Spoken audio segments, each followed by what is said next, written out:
Here I am to worship, here I am to bow down, here I am to say that you're my God. You're altogether lovely, altogether worthy. 할렐루야. 12월 9일 목요일 아침입니다. 오늘도 여러분에게 아주 특별한 하루가 될 수 있으시길 기도해 봅니다. 이 시간 함께 찬양하며 아침을 열도록 하겠습니다.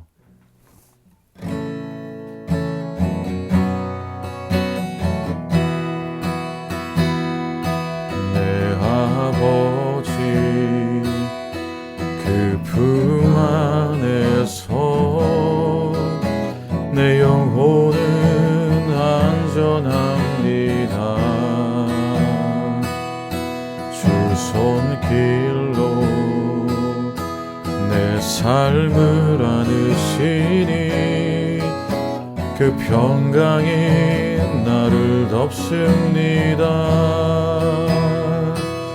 나 비록 넘어지며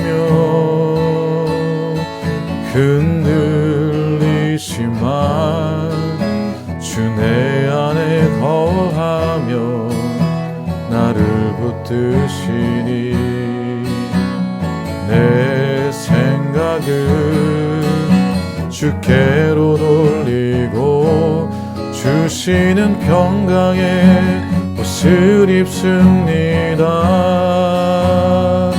주 약속 안에서 내 영혼 평안해.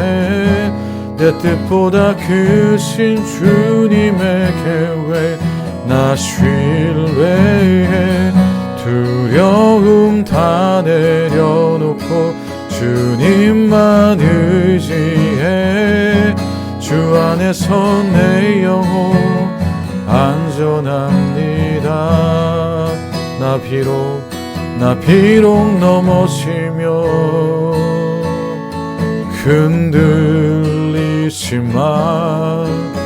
주 내 안에 거하며 나를 붙드시니 내 생각을 주께로 돌리고 주시는 평강의 옷을 입습니다. 주 약속 안에서 내 영혼 평안해. 내 뜻보다 크신 주님의 계획 나 신뢰해. 두려움 다 내려놓고 주님만 의지해. 주 안에서 내 영혼 안전합니다.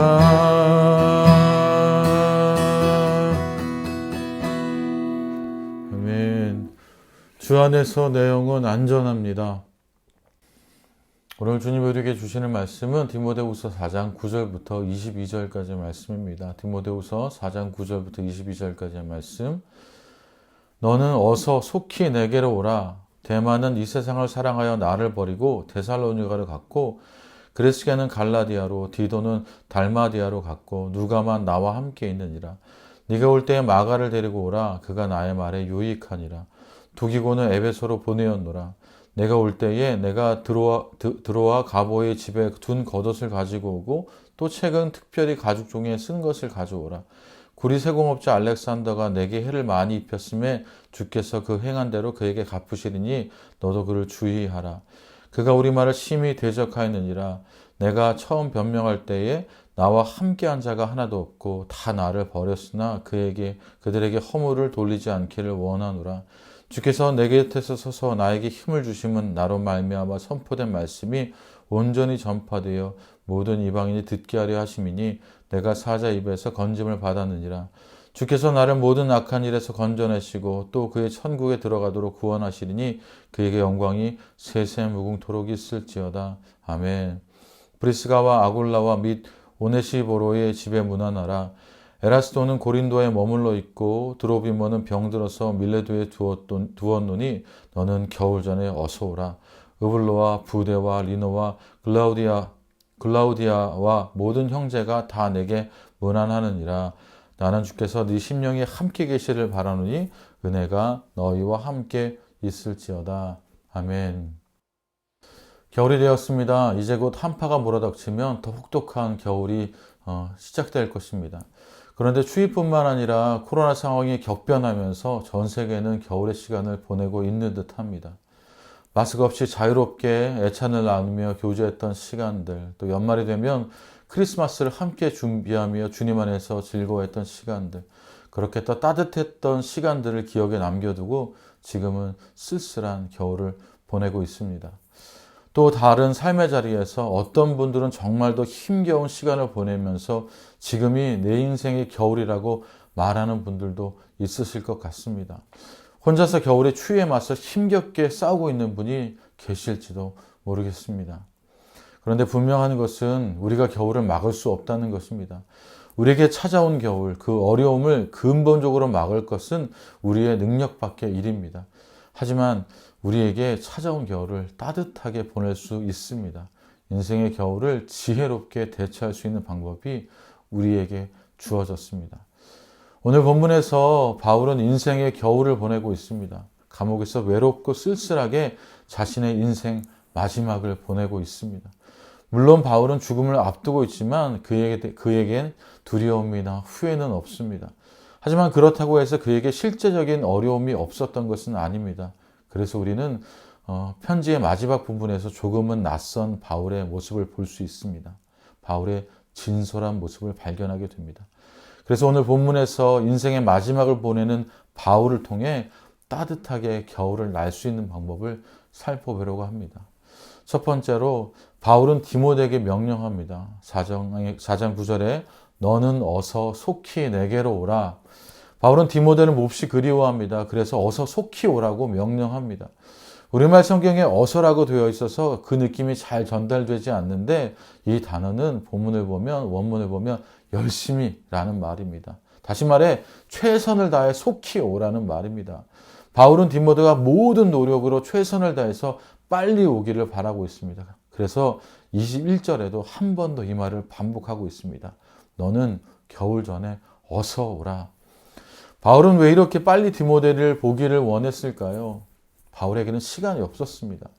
바울이 디모데를 보고 교제하기 위해서는 살아있는 동안에 와야 합니다. 죽음을 피할 수 없고 언제 사형이 집행될지 알 수 없는 상황입니다. 이 땅에서 바울에게 주어진 시간이 얼마 남지 않았습니다. 만약에 디모데가 지체하여 겨울이 되면 로마로 가는 항로를 이용할 수 없고 결과적으로 바울은 디모데를 만날 수 없게 될 것입니다. 그래서 바울은 반복해서 어서 속히 오라고 말하고 있는 것입니다. 또 다른 이유로는 바울에게는 사람이 없습니다. 10절부터 12절을 보면 데마는 이 세상을 사랑하여 나를 버리고 데살로니가로 갔고 그레스게는 갈라디아로 디도는 달마디아로 갔고 누가만 나와 함께 있느니라. 내가 올 때에 마가를 데리고 오라. 그가 나의 일에 유익하니라. 두기고는 에베소로 보내었노라. 10절은 우리말 성경에는 생략되어 있지만 이유를 말하는 접속사로 시작됩니다. 디모데가 빨리 와야 하는 이유를 말하는데 바로 그것이 바울 곁에 사람이 없습니다. 6명의 사람이 이 성경의 본문에 언급되는데 바울 곁에는 누가 말고는 아무도 없습니다. 바울은 홀로입니다. 바울은 이 시간 외로움을 느끼고 있습니다. 특별히 처음으로 언급되는 사람이 데마인데 그는 바울을 버리고 떠났습니다. 이 세상을 사랑했기 때문입니다. 데마는 바울과 함께 했었고 바울의 훌륭한 동역자로 수고했는데 지금은 아닙니다. 그는 세상을 사랑하여 떠납니다. 다음으로 그레스게와 디도는 아마도 자신에게 맡겨진 일을 하기 위해 바울을 떠났을 것입니다. 데마와는 다른 이유입니다. 의사인 누가는 혼자서 바울을 살피며 돌보는 일을 하고 있습니다. 그리고 바울은 디모데에게 마가를 데리고 오라고 말합니다. 마가는 과거에 전도 여행 중에 바울을 떠난 적이 있습니다. 실패의 경험이 있지만 마가는 회복되어 다시 돌아왔고 지금은 바울에게서 나의 일에 유익하다라는 평가를 받고 있습니다. 그리고 두기고는 바울이 에베소로 보냈습니다. 어떤 목적인지 정확히 알 수는 없지만 디모데가 에베소를 떠났을 때 디모데가 없는 동안에 그의 일을 하지 않았을까 하는 추측을 해볼 수 있을 것 같습니다. 바울은 이렇게 자신의 상황을 알리며 디모데가 서둘러 와줄 것을 말합니다. 늘 주님과 함께하며 주님을 신뢰하며 성령으로 충만했던 바울인데 그런 바울이 사람을 그리워하며 사람 만나기를 간절히 원하고 있습니다. 그래서 한 성경 주석가는 이에 대해서 이렇게 말합니다. 바울은 사람들의 비위를 맞추지 않으면서도 사람들 속에 있었고 주님을 의지하는 마음을 놓지 않으면서도 사람들에게서 힘과 위로를 얻었다. 바울은 이어서 디모데에게 두 가지를 두고 더 이야기합니다. 13절을 보면 네가 올 때 내가 드로와 가보의 집에 둔 겉옷을 가지고 오고 또 책은 특별히 가죽 종이에 쓴 것을 가져오라. 바울이 부탁한 두 가지, 하나는 겉옷이고 하나는 책입니다. 먼저 겉옷을 살펴보면 지하 감옥에서 있었던 바울을 힘들게 했던 것은 추위였습니다. 그리고 겨울이 되면 더 큰 어려움을 겪게 될 것입니다. 그래서 그에게 필요했던 것은 겉옷입니다. 당시의 겉옷의 개념은 지금의 우리의 겉과는 많이 다릅니다. 여기서 말하는 겉옷은 소매가 없는 커다란 외투, 즉 머리만 나올 수 있는 구멍이 있어서 온몸을 감싸는 망토와도 같은 옷입니다. 그래서 겉옷은 가난한 자에게는 한밤의 추위를 막아주는 이불과 같았고 저당으로 맡길 수 있을 만큼의 재산으로서의 가치도 있었습니다. 그리고 바울은 디모데에게 책을 부탁합니다. 책은 특별히 가죽 종이에 쓴 것이라고 언급하는데 바울은 여러 책들 중에 더 중요한 책들을 가져오라고 부탁하고 있는 것입니다. 학자들 중에는 양피지로 된 책을 두고 구약이나 주님의 말씀 혹은 신약의 사본이었을 거라고 말하기도 합니다. 그것이 무엇인지 우리는 알 수 없지만 가보와 디모데는 그것이 무엇인지 잘 알고 있었을 것입니다. 정리하면 바울은 디모데에게 자신의 필요를 알리며 부탁하고 있는 것입니다. 바울이 필요했던 것, 디모데가 가지고 왔던 세 가지는 방금 살펴본 겉옷과 책 그리고 사람입니다. 디모데는 마가를 데리고 그리고 겉옷과 책을 가지고 가야 했습니다. 바울은 사람이 필요했고 겉옷이 필요했고 책이 필요했습니다. 그리고 바울이 필요했던 사람은 마가는 물론 디모데도 포함됩니다. 비유적으로 인생의 겨울을 보내고 있는 바울은 실제 계절상으로 겨울이 오기 전에 세 가지를 요청했던 것입니다. 그의 몸을 따뜻하게 해줄 겉옷, 그의 마음을 따뜻하게 해줄 책, 그리고 그의 영혼을 따뜻하게 해줄 사람. 바울의 이 모습으로 첫 번째 바울의 이야기를 통해 이것을 우리 삶에 적용하면 따뜻하게 겨울을 나기 위한 첫 번째 방법은 도움을 요청하라는 것입니다. 바울은 분명 지하 감옥에서도 주님과의 교제를 통해서 힘을 얻었습니다. 하지만 그렇다고 해서 사람과의 교제가 없어도 되는 것은 아닙니다. 이 둘은 서로 대립되는 것이 아닙니다. 그래서 한쪽으로 치우치지 않는 균형이 필요합니다. 바울은 자신의 필요를 인정하며 다른 사람에게 도움을 요청했습니다. 그래서 바울이 편지를 보면 그를 도왔던 여러 사람들이 언급됩니다. 누구보다 뛰어난 은사와 탁월한 능력으로 주님을 섬겼던 바울이었지만 결코 자기 혼자서만 일하지 않았습니다. 함께 일했고 도움을 요청했습니다. 힘들 때는 힘든 것을 인정하고 자신의 연약함도 겸손하게 인정하며 다른 사람과의 관계 속에서 그에게 필요한 도움을 얻었던 것입니다. 우리도 그렇게 해야 할 것입니다.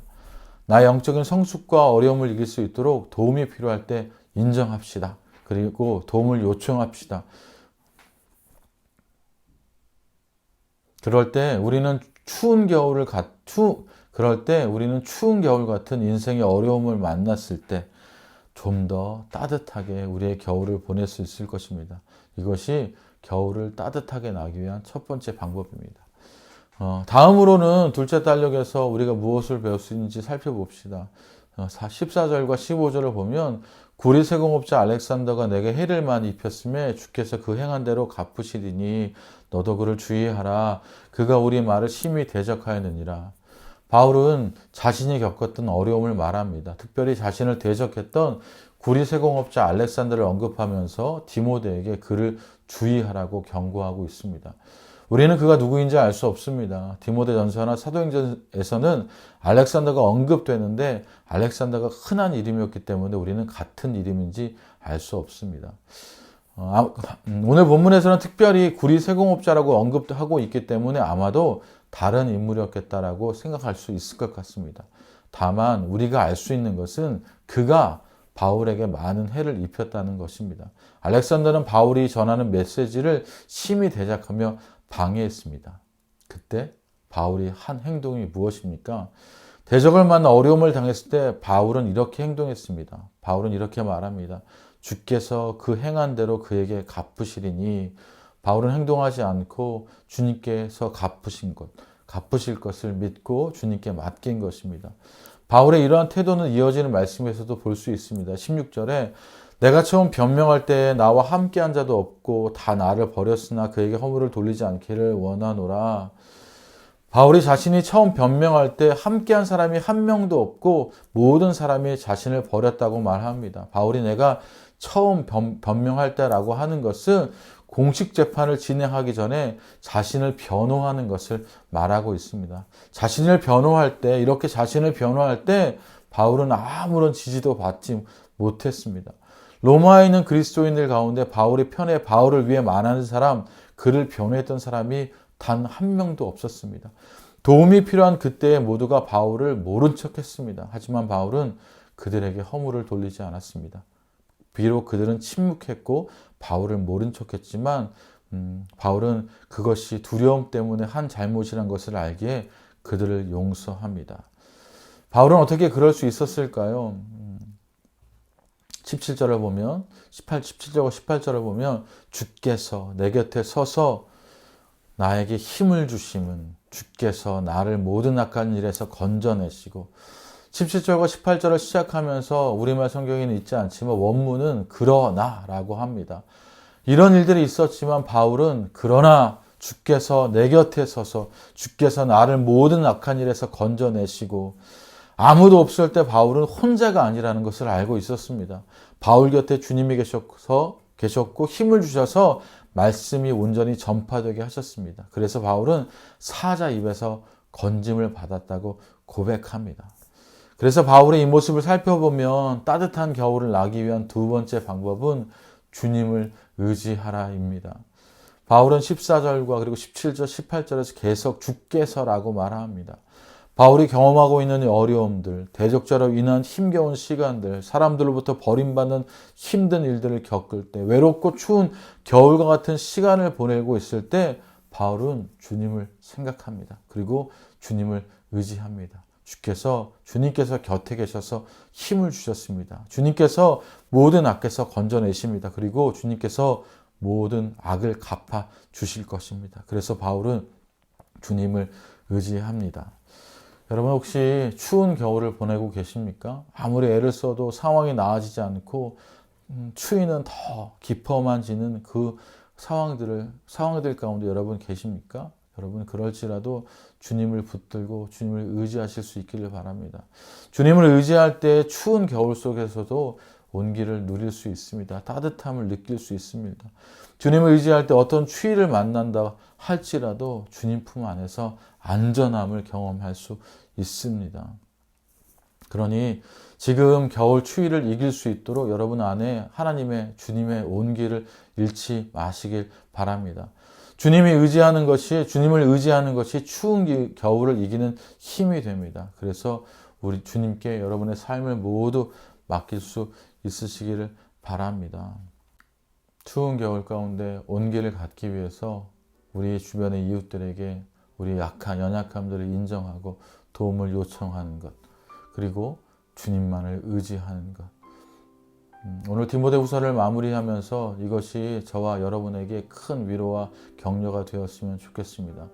그래서 정말로 우리들의 인생 가운데 이 추운 겨울을 주님과 함께 따뜻하게 견뎌내고 주님과 함께 아름다운 봄을 맞이할 수 있기를 기대해 봅니다. 이제 우리 함께 기도하며 나갑시다. 주님, 우리가 힘든 시절 가운데 있을 때 우리 낭망하지 않고 우리 연약함을 인정하며 서로 이웃들에게 도움을 요청할 수 있도록 주님 우리를 도와주십시오. 그리고 우리가 주님만 의지할 수 있도록 주님 도와주십시오. 그리고 그것에 올바른 균형이 있도록 성령님 우리를 날마다 가르쳐 주십시오. 라고 기도해 주십시오. 그리고 이 시간도 함께 더 기도를 부탁드립니다. 푸른나무 교회는 2022년을 준비하고 있습니다. 모든 사역자들 가운데 지혜와 계시의 영을 더하셔서 사람의 생각이 아닌 하나님의 마음으로 모든 계획들을 우리가 준비할 수 있도록, 사람의 생각이 아닌 하나님의 마음으로 이 모든 일들을 준비할 수 있도록 여러분 함께 기도해 주시길 부탁드립니다. 우리 함께 기도하며 나갑시다.